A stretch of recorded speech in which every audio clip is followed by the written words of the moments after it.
Halo Inspirator, ya udah lama nggak ketemu. Jadi beberapa bulan ke belakang saya sibuk. Kebetulan posisi sekarang mengajar di Universitas Perwira Purbalingga. Jadi syuting sama Prabu itu udah sering banget. Kemudian tapi nggak sempet ngeditnya.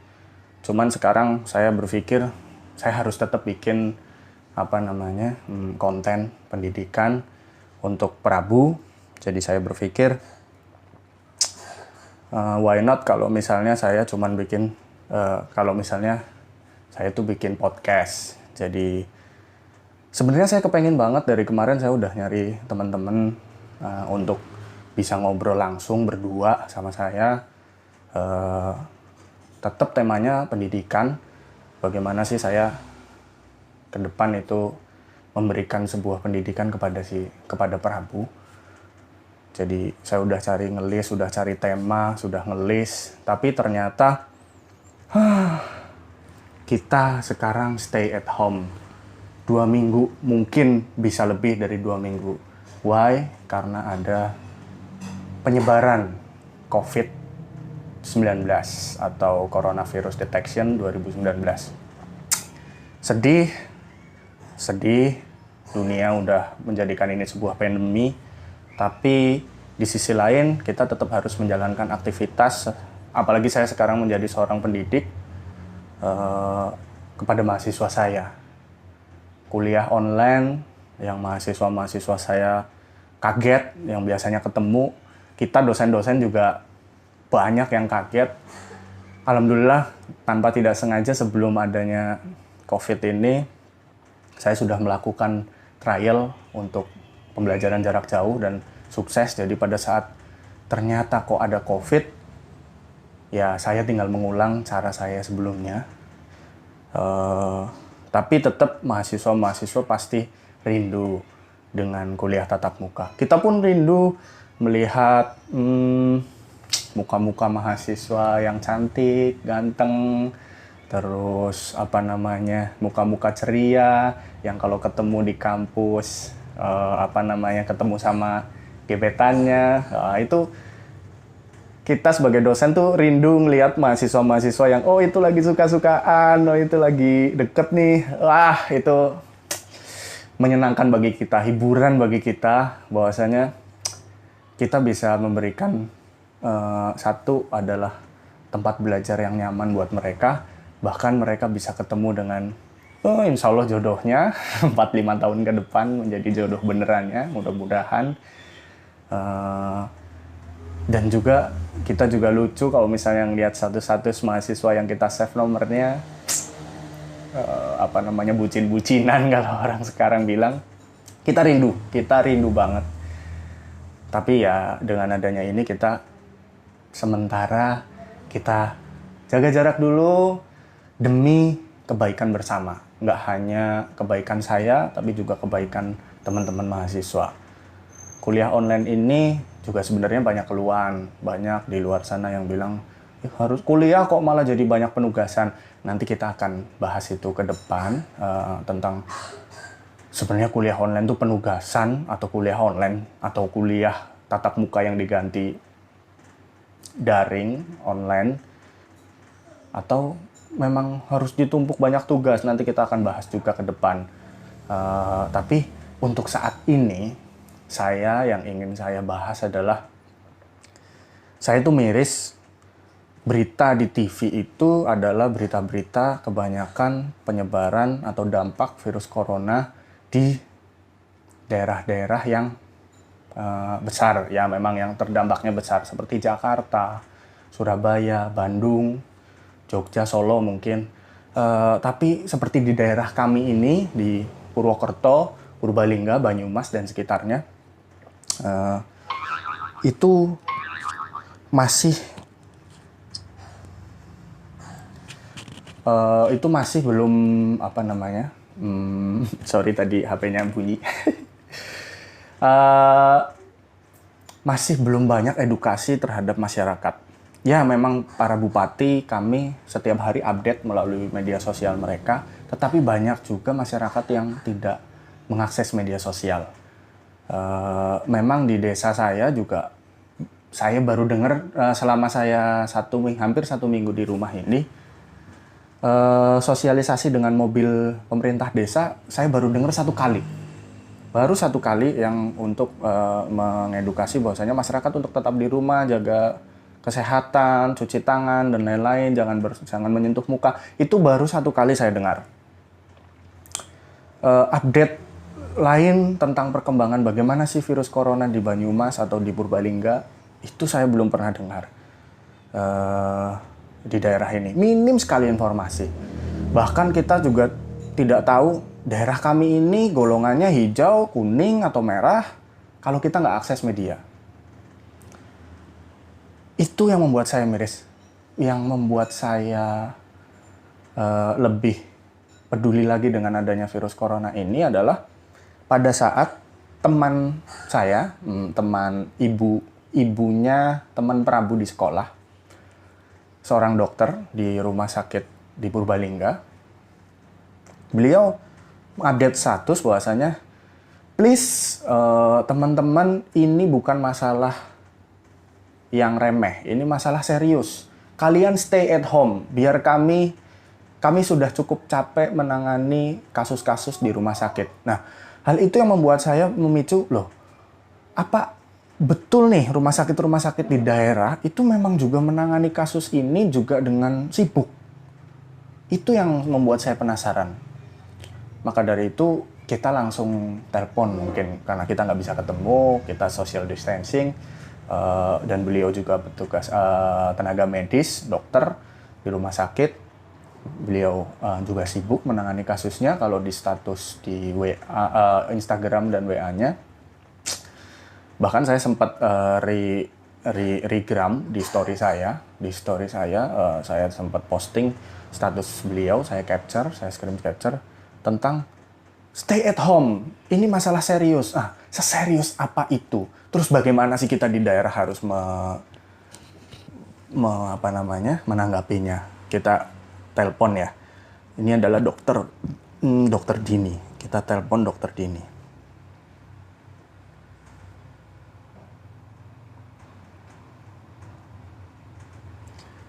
Kita telepon. Oke. Mudah-mudahan diangkat. Tadi udah janjian sih.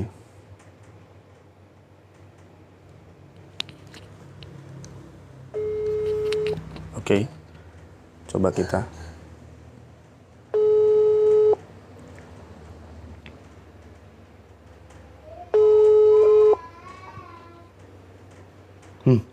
Belum diangkat.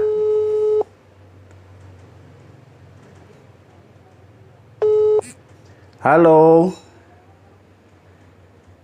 Halo? Halo, Ibu Dokter Dini. Iya. Iya, saya Bagus. Halo? Halo, saya Bagus, Bu Dokter. Oh iya, gimana? Apa kabar? Alhamdulillah baik. Sehat-sehat. Iya. Loh, ini ayahnya Prabu? Iya, ayah Prabu. Oh, suaranya beda. Beda ya, tambah manis ya. Iya. Suaranya beda. Saya makanya, ini siapa ya? Oh, iya, Bu Dokter. Ini biasanya kalau di sekolah kan manggilnya Ibu Aska ya. Iya, ya. Sekarang pakainya Ibu Dokter lah biar agak sedikit edukatif. Ya gini Bu Dokter, saya kan kepengen ngasih info nih. Ternyata teman-teman saya di daerah itu masih banyak yang belum sadar bahwasanya penyebaran COVID-19 ini atau coronavirus ini tuh serius. Seperti yang saya pernah capture tuh, sampai screen capture statusnya Ibu Dokter bahwasanya ini serius, kita benar-benar menangani kasus ini di daerah itu serius. Jadi kalian stay at home begitu. Nah, itu tuh gimana sih? Itu gimana kalau dari pandangannya Bu Dokter? Iya, karena kan sekarang kalau ceritanya ini kan ya sebenarnya Indonesia itu kan terlambat ya, bukan terlambat sih. Kayak Cina, kayak Singapura kan udah dari kemarin nih. Kita nih baru nih ya, baru sekarang gitu. Ternyata kalau dulu yang di Cina, di Singapura, di Italia itu kan transmisinya masih yang transmisi atau penularannya tuh yang benar-benar secara ilmiah tuh bisa droplet atau percikan. Ternyata sekarang sudah muncul ada penelitian-penelitian baru yang penularannya itu justru terjadi transmisi lokal, bukan hanya percikan kayak gitu. Gitu. Ya, karena dari beberapa kasus banyak orang-orang yang kalau dulu kan gini, pasien curiga COVID-19 nih, habis dari luar negeri enggak gitu. Luar negeri dari mana? Dari Cina, dari Korea. Oh ya, berarti ini kita curiga. Ternyata sekarang banyak orang-orang yang tidak pernah ke luar negeri sama sekali. Pertama, terus kemudian tanpa gejala.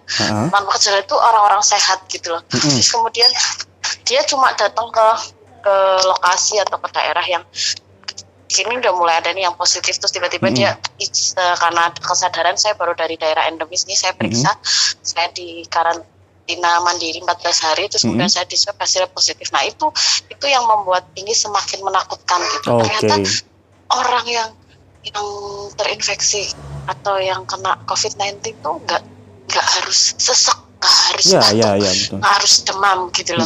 Artinya kan kita nggak pernah tahu nih, saya ketemu Anda nih ya, sehat, kita biasa ketemu gitu ya, saya sehat, Anda sehat, saya nggak tahu ternyata saya carrier pembawa. Itu yang kenapa pemerintah kita tujuannya adalah karantina diri atau bahasa kerennya kan social distancing atau lockdown lokal gitu ya. Itu tujuannya begitu.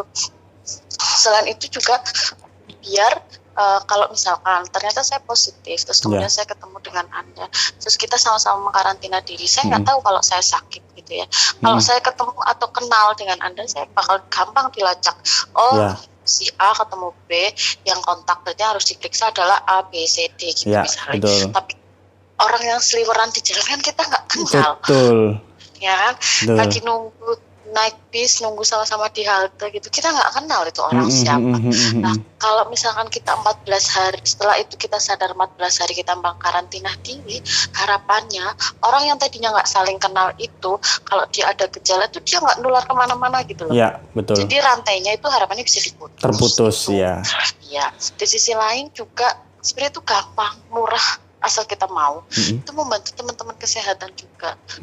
Kayak saya dokter dengan ibu dengan 2 orang anak, saya itu pengen banget social distancing, saya berdiam diri di rumah mengunci diri, tapi apa daya kan saya nggak bisa, saya harus bekerja, saya harus tetap melaksanakan tugas sesuai apa yang dilaksanakan. Untuk teman-teman yang memang sudah diberi dispensasi untuk work from home atau bekerja dari rumah, ayolah bekerja dari rumah, bekerja dari rumah, nggak usah nih anak-anak libur, kita libur terus keluar jalan-jalan, itu nggak usah. Kesempatan nih ibadah, istirahat, main sama anak. Kita aja yang kerja tuh pengen di rumah. Iya bener-bener kita ngerasain banget itu, makanya kan? Saya tuh saya tuh bener-bener care sama itu, makanya saya tuh kepengen menggali apakah di daerah itu bener-bener seperti itu juga, yang kita orang daerah itu banyak yang belum tahu loh Bu Aska, Bu Dokter. Iya, karena jangan salah, saya di rumah sakit Lini 2, rumah sakit rujukan Lini. Pada awal hari pertama, hari kedua gubernur merilis ada pasien COVID nih di Jawa Tengah positif 1 pada saat itu, kalau nggak sakit Solo apa ya. Rumah sakit saya bukan menjadi rumah sakit rujukan pada saat itu, belum. Artinya baru rumah sakit di lingkungan Banyumas, Margono kalau nggak salah, di sekitar Barling Mas Cakep. Tapi nggak lama, 1 hari berikutnya naik nih PDP-nya. Nah, rumah sakit saya langsung dijadikan rumah sakit lini kedua. Artinya lini kedua itu kita tuh harus siap untuk merawat. Padahal sarana prasarana kami itu belum siap. Tapi dengan waktu yang begitu cepat, kita dituntut harus siap APD. Jadi mohon teman-teman yang memang sudah dihimbau untuk di rumah ya udah di rumah aja. Dengan begitu tuh kalian membantu kita, karena suatu hari nanti wabah ini tuh akan meledak. Wabah ini pasti akan banyak. Nah, ketika ini menjadi banyak, tempat tidur yang di rumah sakit ini itu tersedia untuk mereka-mereka yang benar-benar sakit. Iya, betul. Nah, jadi ketika yang sakit kita rawat nih segera mungkin, kita sembuhkan, gantian kalau ada yang sakit lagi. Jadi kita nggak akan kepenuhan traffic pasien di rumah sakit itu kita nggak akan kepenuhan. Dan Ya, juga ya. teman-teman yang merawat itu kan depresi ya terus. Betul. Kerja itu penuh dengan tekanan. Bayangin dong, saya ibu 2 anak balita di rumah, saya harus Iya. berangkat kerja, pas pulang nih ya, sudah berusaha untuk menjaga kebersihan, pulang langsung mandi tanpa bertemu dengan anak.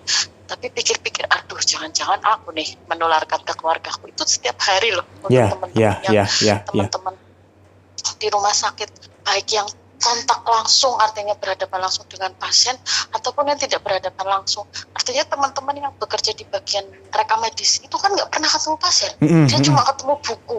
Tapi jangan salah, bukunya itu kan dari ruang yang mungkin isolasi, buku yang dari ruang isolasi pasien COVID-19, kita nggak pernah tahu. Jangan-jangan nih tadi dokternya lupa mencuci tangan. Jangan-jangan pas pasiennya lagi tanda tangan info konsen nih menyentuh lembar-lembar itu tuh sampai ke teman-teman itu semua kita tuh was-was. Jadi jangan dikira kita tuh nggak serius gitu. Jadi kita benar-benar takut. Kenapa orang-orang nggak mau berdiam diri, cuma berdiam diri dengan berbagai alasan lah ya. Saya sih paham, mungkin ada yang saya kalau nggak kerja nggak makan nih.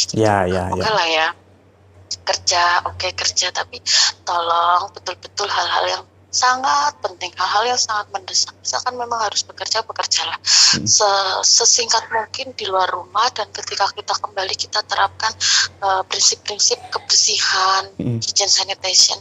Pulang ke rumah janganlah ketemu keluarga dulu nih langsung melipir mandi. Iya, betul. Jadi kan sebisa mungkin baju kita langsung cuci, kita bersihkan baru. Setelah kita bersih ketemu dengan keluarga, dengan anak gitu. Itu harus betul-betul diperhatikan, karena memang kayak saya nih, saya kalau nggak kerja nggak makan.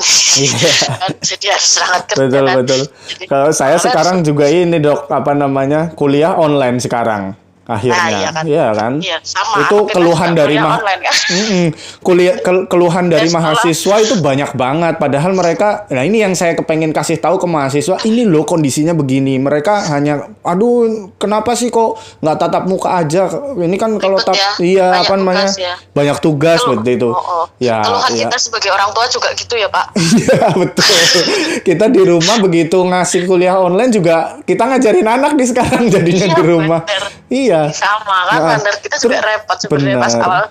Tapi kan ya itu ya emang harus dilalui daripada nih nanti semakin jatuh korban banyak. Betul. APD aja udah susah loh kita APD. Ini nih yang saya penasaran ini dok, kemarin saya sempat dengerin podcastnya Deddy Corbuzier sama Pak Jubir dari Kemenkes mengenai tentang virus ini tuh kemungkinan airborne. Maksudnya apa sih airborne itu?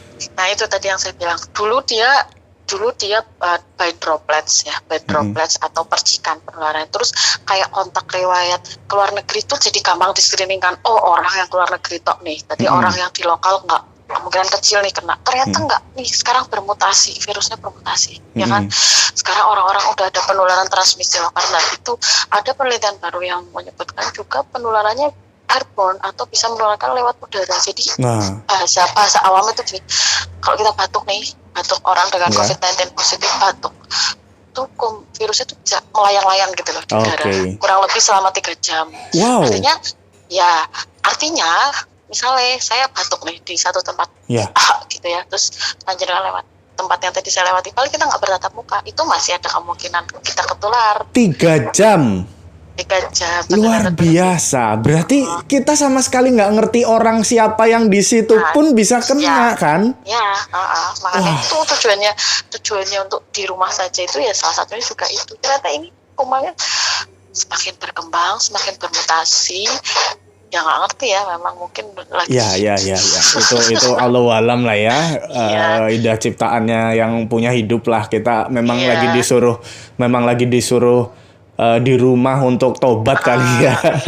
Sudah banyak dosa di luar rumah. Kalau keluar banyak gibah gitu ya. Benar. Kita harus menurunkan ritme hidup ya setiap hari. Enak nih kayak saya nih. Biasanya saya pagi lari-lari kan ngejar vinjir, gara-gara COVID-19 saya nggak lari-lari. Jadi saya menurunkan ritme hidup saya. Tapi kan tetap walaupun nggak lari-lari gimana stresnya tenaga medis kita ngerti sekali dok. Iya, ngerti sekali ya. Terus juga saya di pas itu Pak Jubir Kemenkes juga bilang bahwasanya penularan satu orang itu 1:4,7 ya. Ya benar. Per hari. Ya, berarti betul-betul manfaat kita di rumah itu luar biasa kan? Luar biasa. Iya. Nah, buktinya di berita aja dari juru bicara ini kan menyebutkan kan dalam satu hari ada peningkatan kasus sekian persen. Iya, betul. Dan Indonesia termasuk persentase tertinggi angka kematian dengan jumlah kasusnya itu besar. 389 dan 32 kematian ya. Ya, hampir 10%. Padahal di negara lain seperti Italia aja yang kasusnya 1.000 atau 2.000 lebih itu nggak sampai 10%. Ya, betul. Untuk kasus kematiannya kita perbandingan persentasenya tinggi. Artinya kan Indonesia kan masyarakat kita belum sadar ya, Bu. Itu. Dan salah pengertian nih. Yang kita kasus yang di daerah nih ya, salah pengertiannya adalah orang-orang yang pada di daerah endemis Depok, Bogor, Jakarta. Terus yang saya nih ya, mereka bekerja sebagai ART, mereka dari perifer, dari desa, dari sini nih, Kabupaten Purbalingga, Banyumas, kerja di sana. Libur kan, sama majikannya di libur. Mereka pulanglah ke sini. Nah, itu juga salah. Itu salah nih ya. Jadi di sini kan mereka berkembang. Terus juga ketemu saudaranya di sana kerja di pabrik. Pabrik berapa ribu? Wah, berapa ribu orang di sana. Dan airborne 3 jam. Itu luar biasa. Ya, kalau dipikir itu ngeri sekali ya. Ngeri sekali. Udahlah, kalau ada baiknya, memang pemerintah tuh pasti udah bikin kebijakan, sudah dipikirkan soal masalah sholat berjamaah, masalah apa, itu pasti sudah ada ahlinya. Gitu kan. Nah, saya rasa nih kalau kayak bagi saya nih dengan tingkat pengetahuan yang hal-hal itu mungkin tidak sampai ke sana, saya lebih baik mengikuti kan pendapat ulama, pendapat pimpinan, pendapat tokoh-tokoh agama yang istilahnya levelnya di atas kita Ya kalau memang sholat berjamaah bisa diibadah dilakukan di rumah ya di rumah itu kan sudah ada fatwanya. Terus kayak misalkan kita harus berdiam diri, ya kita berdiam diri, nggak ada salahnya kita jadi sehat kok di rumah, bersih rumah ya kan. Apanya kita bersih rumah, istirahat. Iya betul. Nggak ada salahnya. Ya kalau memang harus bekerja, tapi tidak usah mengerjakan hal-hal yang tidak penting. Dan kalau kita harus keluar rumah untuk sesuatu hal, janganlah kita membawa anak-anak nih. Orang-orang atau kelompok yang berisiko anak-anak, lansia atau usia lanjut, ibu hamil itu juga harus dibatasi pergerakannya. Jadi kalau emang kita harus belanja ke pasar, kita nggak mungkin kan nggak makan ya belanja seperlunya. Kita aja cukup kita nih nggak usah nih bawa anak-anak sekalian jalan-jalan ke pasar gitu, nggak usah belanja seperlunya, selesai pulang lakukan kebersihan gitu aja. Insya Allah nanti mudah-mudahan ya kita sama-sama ikhtiar bener. Yang penting kan kita itu ikhtiar ya, kita nggak ngerti di luar itu ada apa. Yang jelas kita ini sedang bismillah, mudah-mudahan musibah ini cepat berlalu. Tapi yang jelas sekarang ini sedang seperti itu, dan ini bukan kasus yang hanya dialami oleh daerah-daerah yang sering diberitakan di televisi gitu ya. Betul. Nah itu yang kita di daerah kan sering lihatnya berita Jakarta, Surabaya, Solo, Jogja, Bandung begitu kan. Mikirnya kan hanya itu, padahal kita di daerah resikonya juga sama begitu kan. Sama. Jadi malah aku jauh kok, cuma di desa itu kan di Margono misalnya. Pasiennya kan di Margono. Saya tinggalnya di daerah Purbalingga sana, Rembang gitu misalnya ya. Kan jauh tuh. Nggak nyampe sini. Jangan salah gitu. Kita nggak pernah tahu urutan-urutan yang tadi saya ceritakan itu bisa aja nyampe ke sana. Jadi betul bukan sekali. berarti kita jauh dari tempat atau lokasi yang nggak ada terinfeksi itu belum tentu kita nggak terpapar. Buktinya dari Cina tuh sampai Indonesia loh. Betul. Bukan hanya sampai Indonesia, Amerika juga nyebrang benua gitu. Iya kan makanya kan jadi kan awamnya tuh kan gitu kan. Iya betul. Pokoknya kita semua sedang ikhtiar lah. Bismillahirrahmanirrahim. Mudah-mudahan ini segera berlalu kembali hidup normal. Insya Allah sebentar lagi Ramadan ya, mudah-mudahan jadi suasananya tidak kondusif lah ya, biar lebih kondusif lagi kita Ramadan. Terus ya makanya sebelum kita Ramadan kita harus mengencangkan betul sama-sama. Jadi makanya tenaga medis banyak ya bikin foto, bikin status. Yang kerja tuh kita aja, kalian tuh cukup di rumah. Sebenarnya hati kita tuh pengen gitu ya di rumah, pengen di rumah. Tapi nggak bisa, kita ada tuntutan yang memang kita harus kerangka bekerja. Berarti intinya you stay in rumah sakit for me and me stay at home for you gitu ya. Iya, Oke. sama-sama stay safe at home and stay safe from hospital. Iya, betul. Insya Allah lah. Saya doain semoga Dokter Dini dan semua tenaga medis di rumah sakit manapun di daerah di luar juga di Indonesia mudah-mudahan selalu sehat. Amin. Kemudian terima kasih sekali sudah. Ini saya merebus milih juga nih dok. Aku setiap pagi kalau berangkat tuh gerentes gitu. Iya, saya tahu sekali. Gitu kan. Saya tahu sekali. Saya setelah telepon sama Dokter Dini ini saya juga ikut merebus milih nih. Bener saya ngerasain. Iya benar. Jadi dan itu dirasakan sama teman-teman yang lain juga. Iya. Intinya gini sih dok, saya terima kasih sekali dokter dan semua tenaga medis semua sudah stay at hospital for me and kita insya Allah stay at home for you. Iya. Mau doa dan dukungannya amin. Selalu. Insya Allah. Mudah-mudahan cepat berlalu, badai cepat berlalu. Ya, amin. Sehat terus dok. Sehat ya. Terima kasih. Oke. Assalamualaikum. Waalaikumsalam. Tuh, luar biasa. Perjuangan mereka bener nih. Saya merebus milih setelah telepon Dokter Didi. Luar biasa saya apresiasi mereka. Jadi begitu ada kondisi di daerah. Jadi jangan kira kita di daerah itu santai-santai. Enggak. Virus itu tadi airborne 3 jam. Kita batuk. Ini melayang 3 jam. Orang yang lewat nggak tahu siapa kena. Wow, luar biasa. Jadi teman-teman mahasiswaku yang lain juga yang masih kerja di luar rumah, pengalaman saya sudah hampir 1 minggu di rumah. Saya walaupun ke warung sebelah untuk beli sesuatu keperluan buat di rumah, saya pasti akan ganti baju. Yang baju yang niat buat tidur, saya keluar itu pasti ganti baju dulu. Setelah keluar ganti baju, begitu mau masuk ke rumah, baju itu saya lepas di depan pintu. Saya langsung rendam di air, saya mandi, saya ganti baju lagi yang untuk tidur. Jadi itu setiap hari saya bisa ganti baju 3-4 kali. Walaupun cuma keluar rumah untuk belanja. Mudah-mudahan itu karena kepedulian saya terhadap tenaga medis yang luar biasa di rumah sakit. Tadi kalian dengar bagaimana sedihnya mereka, bagaimana kekhawatiran mereka, padahal mereka juga di rumah punya 2 anak yang masih balita mungkin, masih kecil seumuran Prabu. Kemudian juga mereka harus tetap bekerja profesional karena mereka adalah tenaga medis. Dan di situ kita bantu dengan kita stay at home. Ya, sekali lagi teman-teman mahasiswa juga saya pesen sekali teman-teman kalau misalnya memang merasa berat dengan tugas-tugasnya, kalian komunikasikan yang baik dengan dosen, Pak, Bu, ayo tugasnya sedikit dikurangin, kita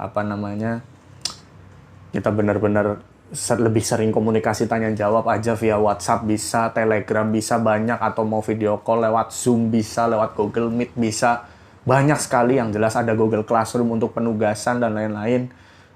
Kalian komunikasikan yang baik terhadap dosen, dan kalian juga harus tahu kami di rumah, dosen-dosen di rumah juga punya anak nih yang diliburin. Jadi kami di rumah selain membuat materi untuk kalian, kami juga punya tanggung jawab untuk mengajari anak di rumah, karena tugas-tugasnya juga banyak dari sekolah. Setiap hari kita harus posting mereka mengerjakan tugas, kita harus rekam mereka mengerjakan tugas. Jadi ada 2 sisi di mana kami menjadi seorang dosen pengajar kalian, dan 2 sisi kami yang lain sebagai seorang orang tua yang mengajari anak, karena masalah ini masalah kita bersama. Mudah-mudahan tadi menurut seperti yang dikatakan Dokter Dini cepat berlalu. Oke, bener, saya pesen deh yang di daerah kita tetap jaga kebersihan, kesehatan, jangan keluar rumah kalau nggak perlu, stay at home. Oke, kita ketemu lagi untuk mungkin kita bisa bahas masalah tentang pendidikan yang lain. Yang ini tadi pendidikan tentang kesehatan ya, pas banget kita lagi pandemi. Jadi bagaimana sih kita nanti ke depan menerapkan pola hidup sehat. Saya selama ini sudah menerapkan itu. Saya setiap bepergian, setelah naik motor atau naik mobil, setelah nyetir kendaraan, untuk sampai datang ke kampus saya, sebelum saya absen, finger, saya pasti cuci tangan. Cuci muka. Setelah itu baru saya finger. Itu selalu saya lakukan setiap hari. Karena apa? Saya meyakini tubuh saya ini membawa sesuatu. Tangan saya ini habis megang sesuatu, virus yang bisa menularkan ke orang lain. Itu yang saya yakini. Mungkin itu salah satunya. Dan yang lain makanan. Nah ini saya mulai sadar nih hari ini. Saya makanan masih luar biasa, kita apa aja dimakan. Makanan beli di mana aja dimakan. Dengan adanya seperti ini, walaupun saya beli makanan di luar, sampai rumah saya masak lagi. Jadi misalnya saya beli ayam goreng di luar, atau kita beli makanan yang sudah siap seperti pukis dan lain-lain. Setelah saya bawa rumah, saya kukus lagi. Karena kita nggak tahu di sana virusnya seperti apa. Itu mungkin salah satu saran dari saya. Kita sama-sama jaga kesehatan, peduli kita dengan sesama. Kita jaga diri bukan hanya untuk kita, tetapi untuk orang lain. Karena kita nggak tahu kita itu benar-benar negatif dari virus atau tidak. Kita benar-benar nggak punya virus yang bisa menularkan atau tidak. Kita nggak ngerti karena kita tetap sehat. Untuk referensi teman-teman, kalau misalnya masih ada waktu di rumah, daripada di rumah bosen, tiduran doang, makan, terus habis itu malah kepengennya keluar rumah, lebih baik baca-baca artikel tentang kesehatan. Tapi saya saran banget dengerin deh podcastnya Deddy Corbuzier yang bareng sama jubirnya Kemenkes. Itu ada dua seri, ada 2 upload. Yang pertama bahas masalah bagaimana coronavirus itu bisa tersebar. Yang satu lagi tentang rumah sakit di Indonesia. Dan yang terakhir adalah yang bareng dengan Dr. Tirta, dokter ngegas itu. Itu kalian harus dengar gimana sih COVID itu bisa menyebar dengan luar biasa, ngeri bagi tenaga medis. Nah, kita bantu. Kita harus niat itu. Saya sangat saran itu. Jadi stay at home, selamat bekerja di rumah, selamat kuliah di rumah, belajar di rumah, selamat berkumpul bareng keluarga dengan waktu yang lebih intim. Dan teman-teman mahasiswa, sampai ketemu lagi dengan kondisi yang lebih sehat. Bapak kangen kalian. Oke. Salam inspirator.